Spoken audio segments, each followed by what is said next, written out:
조국혁신당은 22대 국회를 완주합니다. 22대를 계속 완주하죠. 조국혁신당의 독자적 영역이 있습니다. 우리 조국 대표께서는 이재명 대표 후보의 동반자실까요? 경쟁자실까요? 윤석열 정권으로 인해서 만들어진 이 국정 위기를 빨리 극복하고 정권 교체를 해야 된다라는 점에서는 뭐 거의 일치가 다 되고 있는 것 같고요.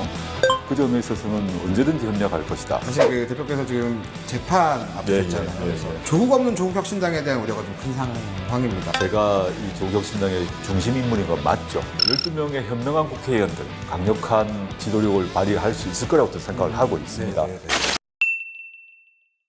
내 사람 바꾼 정치 뉴스 머니투데이 더삼백의 고품격 정치 시사 콘텐츠 터치다운 시간입니다. 오늘은 저희가 특별한 분을 만나기 위해 강화문 스튜디오를 벗어나서 저희 그 더삼백의 주요 취재가 이루어지는 국회로 왔습니다. 국회에서 진행하는 스페셜 인문터치. 지난 3월 창당의 4월 총선에서 12석의 의석수를 확보하며 단순히 원내 3당으로 뛰어오른 조국혁신당의 주역 조국 대표 모시고 이야기 나눠보겠습니다. 대표님 안녕하십니까? 네, 오랜만입니다. 예, 오랜만에 뵙습니다. 아무래도 좀 이제 최근에 이제 다시 당 대표를 다시 맡게 되셨고 예. 많이 바쁘실 것 같아요. 좀 최근에 좀 어떻게 보내고 계시는지.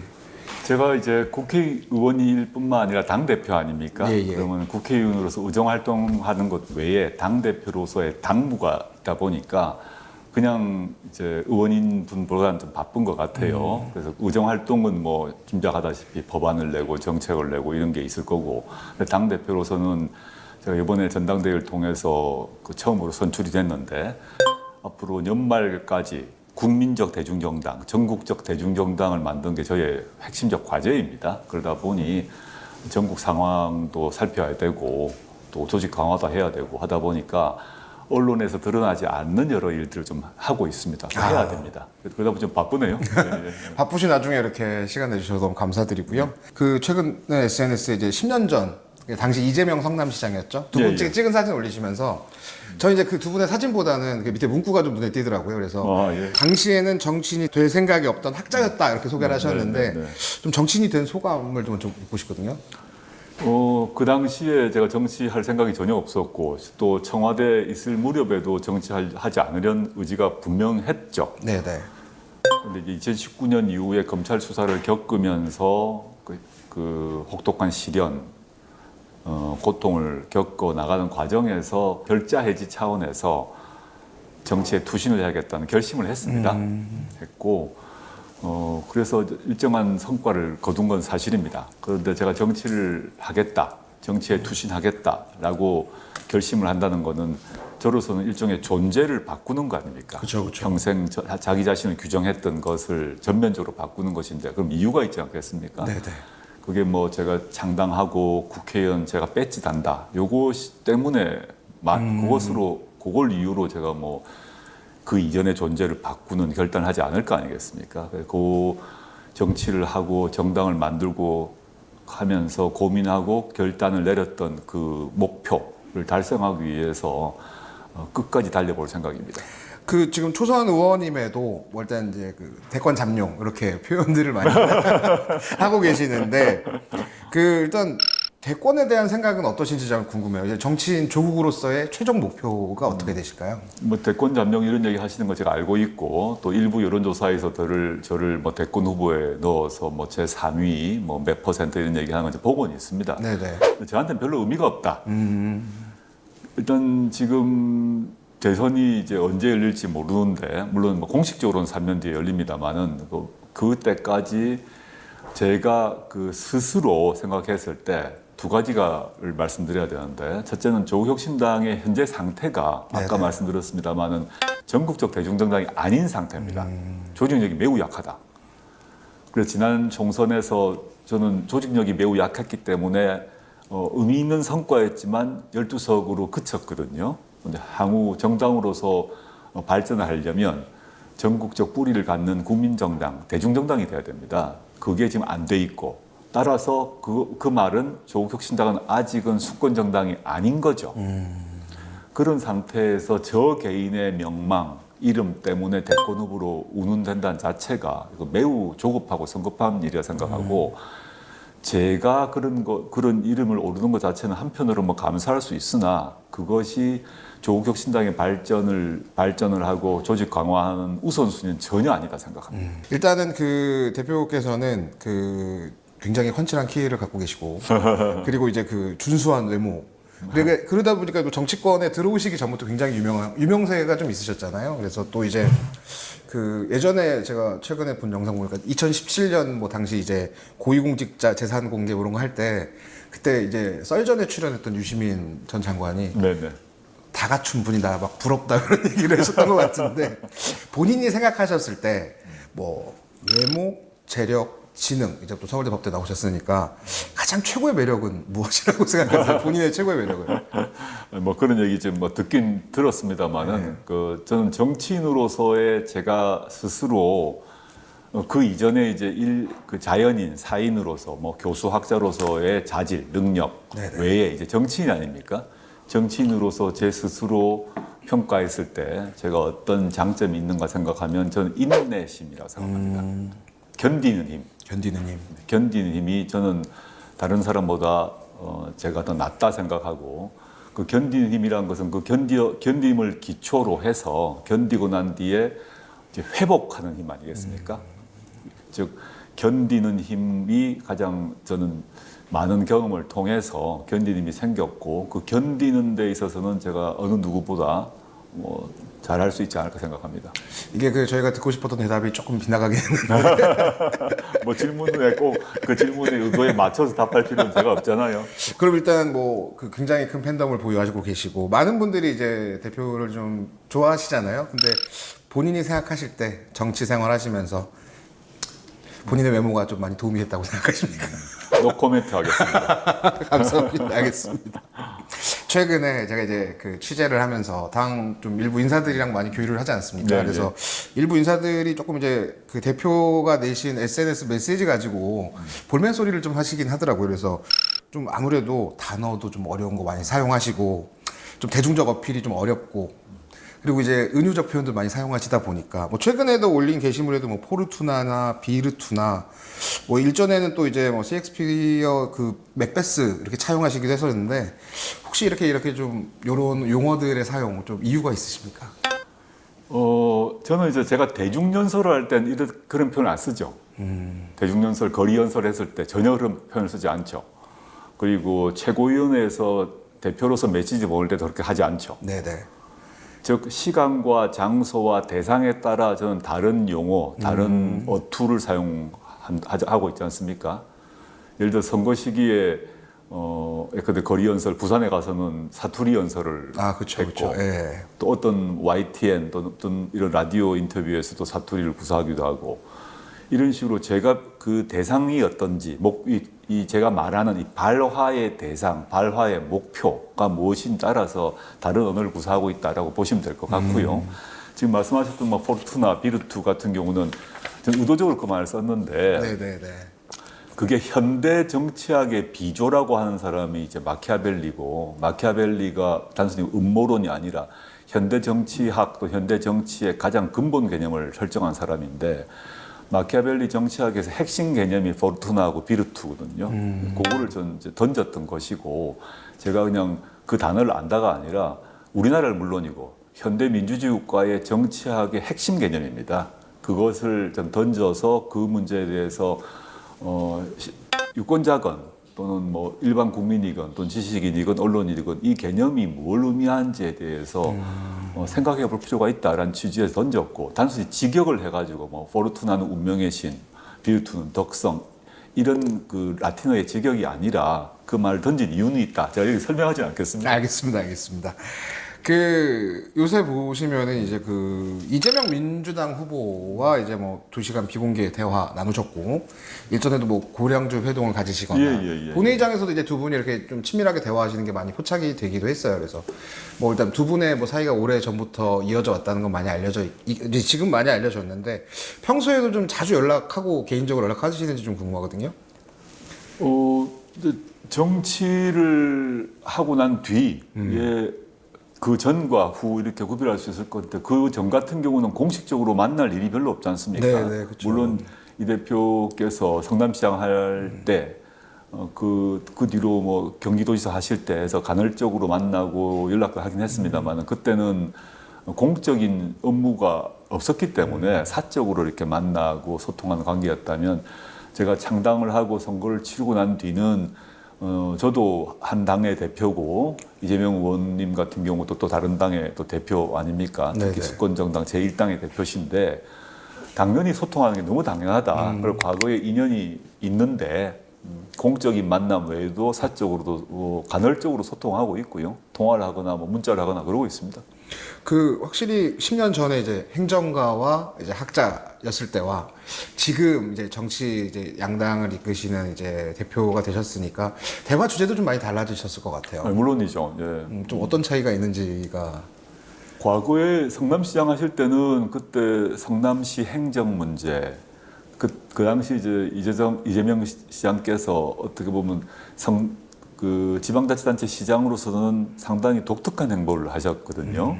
저는 그 점에서 아주 박수를 쳤던 사람이고 그런 문제에 대해서 지방 행정을 어떻게 할 것인가 이런 얘기를 많이 했었어요. 네네네. 저는 또 당시 정치인도 아니었고 교수였기 때문에 한 명의 행정가가 어떻게 그 지역 단위의 행정을 바꿀 수 있는가 이런 얘기를 했다면 정치인이 되고 난 뒤는 전혀 다르죠. 그렇죠. 당연히 다를 수밖에 없고 현재 윤석열 정권의 문제점, 국정 위기, 그 대책 그리고 지금 당장 문제가 되는 각종 법안, 정책 이런 얘기를 뭐 자주 하고 있습니다. 그러면은 이제 그 두 분이 이제 최근에 이제 뭐 공주를 약속하시고 뭐 이런 발표를 하셨는데 이재명 후보가 이제 이재명 지금 당대표 후보가 차기 그 지도자 지지율 1위를 달리고 있잖아요. 네네. 그럼 이제 우리 조국 대표께서는 이재명 대표 후보의 그 동반자실까요? 경쟁자실까요? 전 뭐 그런 둘 중에 양쪽을 택하라라는 질문 자체가 그 질문 자체에 별로 뭐 동의를 하지 않고 있고 이재명 대표와 저 또는 민주당과 조국혁신당의 관계도 마찬가지일 수 있는데 이제 윤석열 정권의 문제점을 너무도 잘 인식하고 있고 네. 윤석열 정권으로 인해서 만들어진 이 국정 위기를 빨리 극복하고 정권 교체를 해야 된다라는 점에서는 뭐 거의 일치가 다 되고 있는 것 같고요. 그 점에 있어서는 언제든지 협력할 것이다라는 점 제가 수시로 밝혀왔던 것 같습니다. 두 번째 뭐 경쟁자 이런 표현을 하셨는데 제가 앞에서도 말씀드렸지만 이재명 대표는 지금 171석을 가진 거대 정당의 대표 아닙니까? 네네. 저는 12석을 가진 작은 정당의 대표이기 때문에 그 객관적 전력에 있어서는 경쟁 상대가 되지 못한다라고 생각하고 저나 조국혁신당은 노력할 것이 아주 많다. 그리고 지금 당장 이루어야 될 것이 너무 많기 때문에 이재명 대표 또는 민주당과 뭐 경쟁을 해서 어떻게 한다 이런 식으로 저희가 행보를 하지 않고 저희 자체의 실력, 조국 개인이든 조국혁신당 자체의 실력을 기르는 것이 제일 중요하다는 판단이고 다른 어느 당과 비교를 해서 뭘 하려고 할 생각이 없습니다. 그래서 일전에 조국혁신당의 가장 중요한 방침이 자강불식이다라고 저희가 당직자 대상으로 강연도 했는데 자강불식, 자강이 저희에게 가장 중요한 모토입니다. 아무래도 뭐 지금 민주당과 조국혁신당의 관계에 대해서 말씀을 하셨으니까 그 지금 민주당 내부에서는 최상병 특검법을 이제 제3자 추천안 이제 한동훈 대표가 이제 얘기하는 뭐 그 부분에 좀 받자는 얘기가 좀 나오고 있잖아요. 뭐 야권에서 나오고 있는데 또 일각에서는 그 조국혁신당의 그 총선 공약이었던 이 한동훈 특검법을 협상 카드로 삼아야 된다 이런 뭐 얘기도 나오고 있는 것 같아요. 그래서 이 부분에 대해서는 좀 어떻게 생각하고 계신지 궁금합니다. 그 문제에 대해서 민주당과 국민의힘 사이에 실제 소통이 있는지 잘 모르겠습니다. 지금 이제 질문의 취지를 보면 최혜병 특검법을 받는 대신에 한동훈 특검법은 안 받는다. 뭐 이런 협상이 그쵸, 예. 이루어지고 있는 것이 아니냐라는 추측인데 그건 제가 확인할 수 없다는 것이고요. 최혜병 특검법 관련해서 특검 추천 방식을 한동훈 대표가 제안했던 그 방식을 택할 건가 말 건가는 이재명 대표께서 8월에 전당대회를 통해서 선출이 되고 나면 그때 아마 결정을 하시겠죠. 네네네. 그게 있고 근데 저는 뭐 그 특검법안에 대해서 저는 그 이미 과거에 저희 조국혁신당 같은 경우는 최혜병에 대한 특검을 이루려면 조국혁신당의 추천권을 포기할 의사가 있음을 여러 번 밝혔습니다. 네네.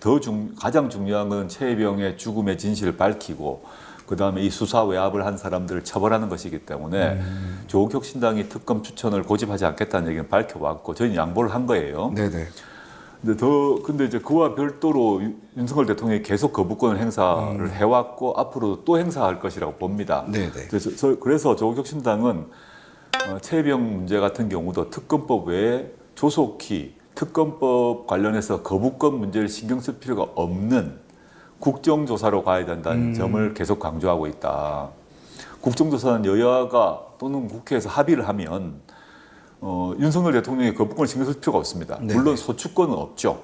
기소기관이 아니니까. 그렇지만 특검에 준하는 진상규명 활동을 할 수 있거든요. 국정조사라는 것은 아주 강력한 권한이기 때문에 저는 특검을 추진함과 동시에 빨리 국정조사 추진으로 힘을 모아야 한다는 입장입니다. 그게 나중에 특검법을 통과시키는 데도 도움이 될 것이라고 보고 있습니다.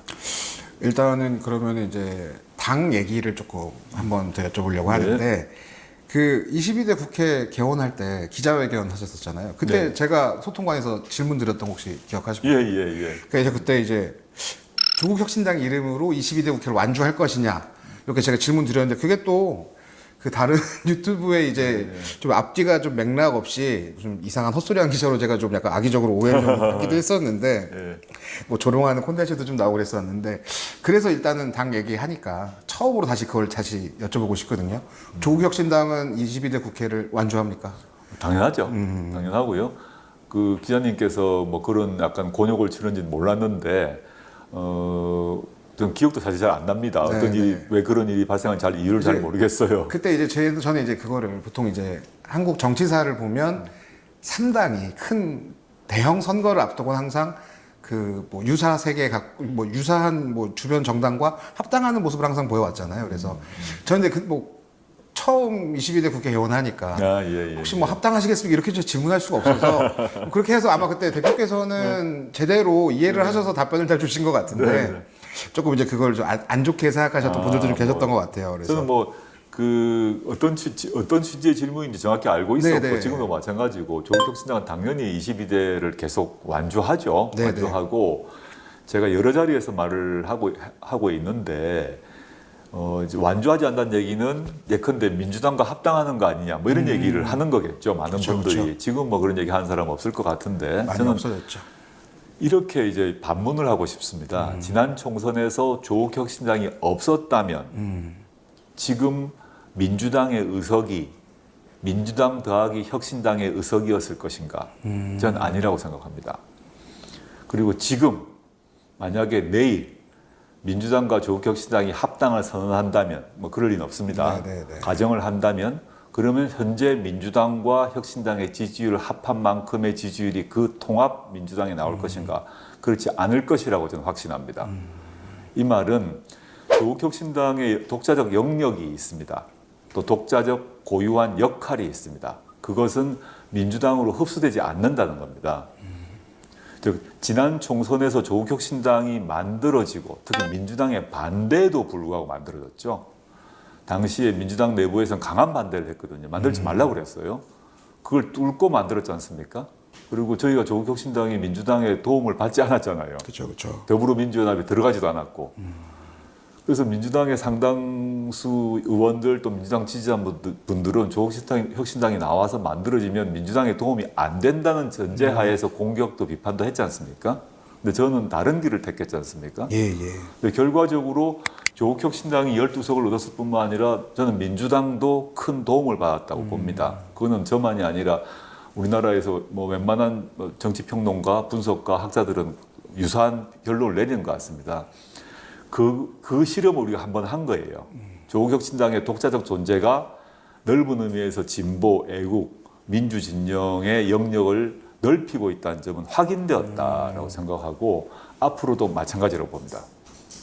그 지난 대선에서 이제 그때 이제 이재명 후보, 뭐 윤석열 후보 심상정 후보, 완주를 했던 심상정 후보가 있던 정의당이 이번 총선에서 참패를 기록했습니다. 참패를 네. 기록했고 그 총선 과정에서 조국혁신당이 정의당의 포지션을 대체했다 이런 평가가 나오기도 했었는데 사실 이런 3당으로서 이런 평가를 의식하지 않을 수 없을 것 같거든요. 네, 그래서 네.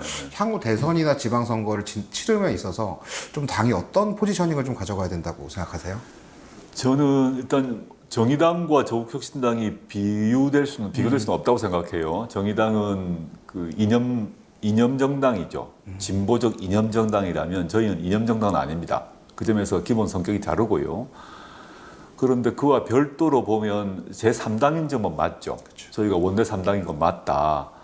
그런데 저희는 정의당이 왜 원내 0석 의석을 확보하지 못하고 원외 정당이 되었는가에 대해서는 지금 원외 정당이 된 정의당 차원에서 자기 성찰과 자기 분석을 할 것이라고 봅니다. 좀 안 좋은 일을 당한 정당에 대해서 제가 밖에서 이런저런 멘트하는 것은 예의가 아니라고 생각을 하고 네네네.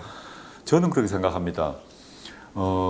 이제 그 당내 평가는 제가 할 일은 아니지만 조국혁신당은 민주당과 국민의힘 또는 윤석열 정권과 그 민주당 사이에 등거리 외교를 한 정당은 아닙니다. 저희가 조국혁신당의 명백한 목표는 윤석열 정권, 검찰 독재 정권의 조기 종식이 명백한 주 목표입니다. 물론 민주당과 저희가 차이가 있습니다. 의견 차이도 있습니다만은 네네. 저희의 확실한 목표는 양자 사이에 거리를 두고 등거리 외교를 하면서 조국혁신당의 이익을 얻는 식으로 활동하지는 않을 것입니다. 우리 목표가 분명하다.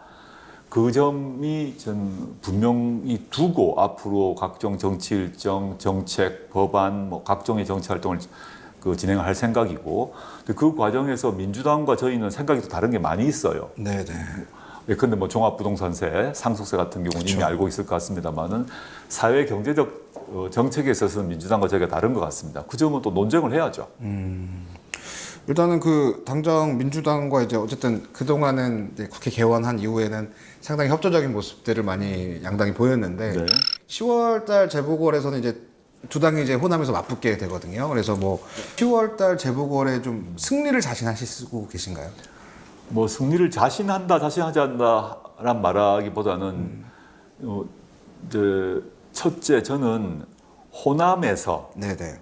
영광 곡성만이 아니라 호남 전체에서 지금 보면 우리나라 역사에서 민주당이 일정 거의 사실상 독점을 해왔지 않습니까? 그렇죠, 그렇죠. 이것이 호남 정치에 첫째 도움이 안 된다고 봅니다. 그리고 호남 정치에 도움이 안 될 뿐만 아니라 호남이란 지역의 발전을 위해서 도움이 안 된다고 생각합니다. 정치 외에도 조국혁신당이 그 호남 지방선거에 뛰어드는 것은 조국혁신당에 도움이 되겠죠. 그 외에도 호남 정치 그리고 호남 지역 발전에 무조건 도움이 될 거라고 저는 확신하고 있습니다. 그거는 제가 지난 4월 10일 총선에 조국혁신당이 등장함으로써 전국 선거판이 활성화됐지 않습니까? 그리고 결과적으로 좋은 정치적 결과를 낳았다고 봅니다. 저희 입장에서는. 네네. 그러면 지방선거도 마찬가지다. 그게 이번 10월의 재보궐선거건 또는 내년 4월의 재보궐선거건 또는 26년의 정식 네. 지방선거든 간에 조국혁신당이 호남에서 뛰어들므로써 호남 정치가 활성화되고 호남 지역의 발전도 활성화될 것이라고 보고 있기 때문에 그 경쟁을 두려워하거나 그 경쟁이 없어야 된다고 얘기하는 것은 잘못했다고 봅니다. 저는 오히려 더 중요한 거는 조국혁신당과 민주당이 더 좋은 인물로 더 좋은 정책으로 호남에서 경쟁을 해야 됩니다. 경쟁 없이 발전하는 것은 없다고 봅니다. 그게 뭐 스포츠건 뭐든 간에 그렇죠, 그렇죠. 스포츠건 정치건 경쟁을 해야죠. 경쟁이 경쟁력을 또 낳는다는 당연하죠. 그렇죠, 그렇죠. 그래서 호남에서 민주당에 포괄되지 않는 훌륭한 인재들이 얼마든지 있을 것이고 저희는 민주당에 계신 분들보다 더 좋은 인재를 발굴하고 더 좋은 후보를 내고 또 호남 지역 발전을 위해서 더 좋은 정책을 내서 경쟁을 하고 그래서 호남 유권자분들에게 선택권을 드려야 된다고 봅니다. 지금은 선택권이 사실상 없는 상태인데 즉 당내에서만 선택권이 있죠. 당에서 결정을 하면 호남 유권자들은 그 사람을 찍을 수밖에 없는, 또는 선거 안 하는 선택은 있을 수 있겠지만 네, 그 네. 의미가 없는 거고, 근데 실질적으로 선택권을 드리는 게 조국혁신당이 해야 될 일이고, 그것은 아주 뭐 민주주의 원론에 있어서도 맞는 얘기고, 그걸 떠나서 아까 반복합니다마는 호남 정치의 활성화, 호남 지역의 발전을 위해서 조국혁신당이 지방선거에 뛰어드는 것이 모두에게 좋다 생각합니다. 그 선거만큼 중요한 게 또 이제 당이 갖고 있는 비전인데, 현재 조국혁신당이 사회권 선진국을 바탕으로 한 제7공화국 요것을 좀 기치에 내걸고 계시잖아요. 그래서 네. 아직 그 사회권 선진국 좀 용어가 생소하다고 생각하시는 분들이 많은데 네, 좀 네. 뭐 간략하게 알기 쉽게 설명 잠깐 부탁드립니다. 사회권이라는 말이 좀 어렵긴 하죠. 네네. 근데 이거는 이미 1960년대 유엔에서, 우리나라도 이미 그 후에 가입했지만 유엔 사회권 규약이라는 공식적인 용어입니다. 근데 한국에서 사회권 그러면 거기 사회권이 사회주의권인 것처럼 오해 왜곡되기도 하고, 실제 지난 총선 과정에서 저희가 사회권 선진국을 얘기하니까 당시 한동훈 비대위원장이 사회주의 운운하고 공격을 하더군요. 제가 참 가소로웠는데 법학을 공부한 사람이라면, 네네. 또는 뭐 그 정치학을 공부한 사람이라면 사회권이 유엔이 인정하는 권리입니다. 그거는 뭐 얘기할 필요가 없을, 논의의 가치가 없고요. 근데 그 단어가 우리나라 국민들에게 익숙하지 않다, 또 생소하다는 점은 사실입니다. 그래서 이걸 어떻게 국민들에게 풀어 설명할 것인가에 대한 것이 저희의 과제이다 생각을 하고, 저는 사회권의 8가지 사회권을 지금 정리를 하고 있습니다. 주거권을 가장 일타로 이미 정리를 하고 있고, 그 외에도 보육, 교육, 의료 이런 문제, 뭐 문화, 디지털까지 8개를 정리를 해서 연말 또는 내년 초까지 정리를 해서 유권자 국민들께 저희의 비전이 무엇인지 알릴 생각입니다. 아직까지는 좀 생소한 건 사실이기 때문에 저희의 노력이 더 필요합니다. 제가 오늘 좀 그 대표 만나 뵙기로 하면서 좀 최대한 신선한 질문으로 좀 해보려고 그래요? 노력을 나름대로 많이 했었는데, 네. 이제 마지막으로 진부한 질문 하나 좀 예, 제가 드리려고 합니다. 예, 예. 그 사실 그 대표께서 지금 재판 앞두셨잖아요. 예, 예, 그래서 예. 사실 조국 없는 조국혁신당에 대한 우려가 좀 큰 상황입니다. 그래서 네. 다들 뭐 그런 부분에 대해서 걱정하고 있는 것 같은데, 아무래도 존재감이 크게 줄 수 있거든요. 조국 없는 조국혁신당에 네. 대해서. 그래서 정치에서 존재감이 되게 매우 중요한 포인트이기도 하기 때문에, 그 지금 좀 이에 대해서 좀 고민을 어떻게 좀 하고 계시는지, 아니면 이제 그 조국혁신당의 조국만큼 존재감을 발휘할 수 있을 만한 뭐 당내 인사나 뭐 인물이 또 있다고 생각하시는지 궁금하게 여쭤봅니다. 제가 이제 창당을 주도하고 또 선거를 주도하다 보니까 제가 이 조국혁신당의 중심 인물인 건 맞죠. 또 공식적으로 직함이 대표이기도 하고, 또 제가 그 역할을 하는 것을 마다하지 않고 있습니다. 근데 지금 이제 이번 전당대회를 했던 이유도 그러한 건데, 정말 만약의 최악의 사태가 발생하더라도 지도 체제가 안정화되도록 수석 최고위원이라는 이런 틀을 만든 것이고요. 그리고 저는 조국혁신당에서 제가 없어진다고 하더라도 12명의 국회의원은 그대로이고 당원도 그대로이기 때문에, 그런 이제 일이 발생하더라도 당연히 처음에는 일정한 혼란이 있겠죠. 논란도 발생할 수 있고 뭐 걱정도 있을 것인데, 12명의 현명한 국회의원들, 그다음에 아주 강력한 뭐 이렇게 지도력을 발휘할 수 있을 거라고 생각을 하고 있습니다. 네네네.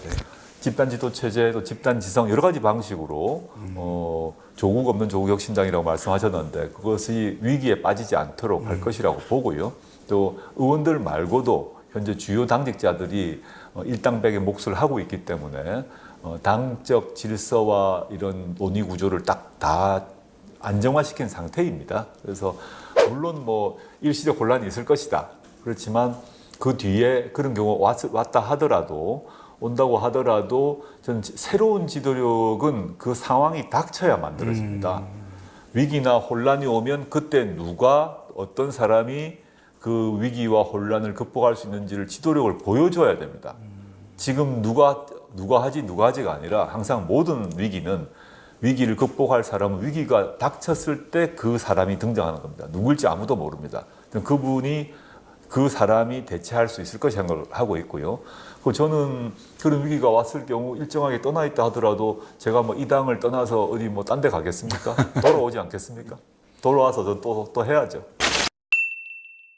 아유 정말 그 개원 뭐 국회 22대 국회 시작하시고 정말 창당 이후에 계속 바쁘게 이렇게 계속 숨없이 달려오시는 것 같은데 휴가는 또 계획하고 계시지 않습니까? 아직까지 못 갔는데요. 틈틈이 뭐 잘라서 토막토막으로 갈 생각입니다. 길게 연이어서 못 갈 것 같습니다. 오늘 시간 내주셔서 감사하고요. 네. 날도 더운데 앞으로 건강 유의하셨으면 좋겠습니다. 오늘 여기까지 진행하겠습니다. 네, 감사합니다. 예, 감사합니다.